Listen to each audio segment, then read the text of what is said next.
Bon, cette théorie-là aussi se retrouve à la page 158 de ton cahier sommet, c'est juste que c'est dans le bas de la page. Donc, un système d'équations composé de deux droites, donc de deux équations affines, tu as trois possibilités. Soit les deux droites vont se croiser, tu vas avoir une solution.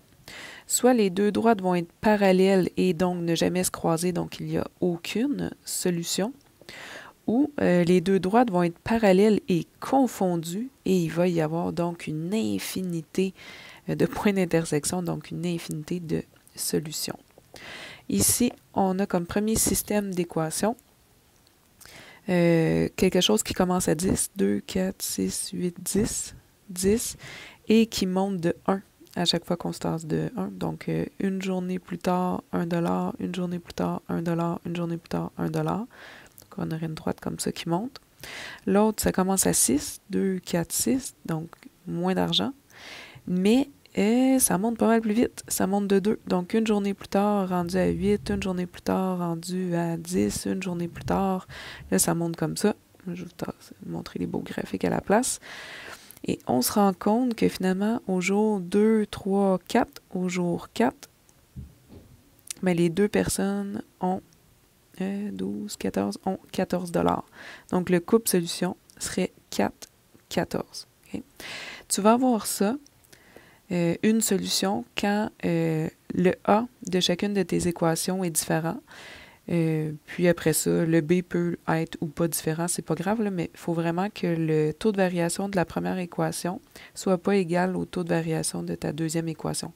Donc finalement, ça fait que tu n'as pas des droites qui sont parallèles. Si elles ne sont pas parallèles, forcément, elles vont se croiser en quelque part.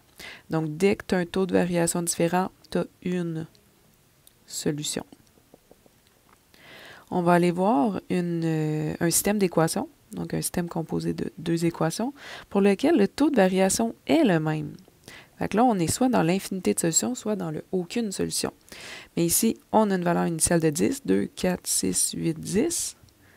Et ensuite, ça diminue de 3. Donc, une journée plus tard, ça diminue de 3, c'est à peu près là. Une journée plus tard, diminue de 3, c'est à peu près là. Et l'autre, ben, on part ça à 15, 2, 4, 6, 8, 10, 12, 14, 16, 15 à peu près ici. Et ça descend exactement de la même manière. Le A1 valait moins 3. Donc, la personne dépense 3 $ par jour. Mais la deuxième équation aussi, c'est ça, dépense 3 $ par jour. Elle part de son 15 $ et elle dépense exactement de la même manière. Je vais te mettre ça plus beau. Donc, les deux droites vont juste jamais se croiser. Donc, il n'y a aucune solution. Aucune solution. Dans l'autre, bon, celle-là, ils l'ont réécrite pas vraiment de la même manière, là, mais la deuxième équation, c'est comme si tu avais y égale x plus 8. L'autre, première équation aussi, c'était x plus 8.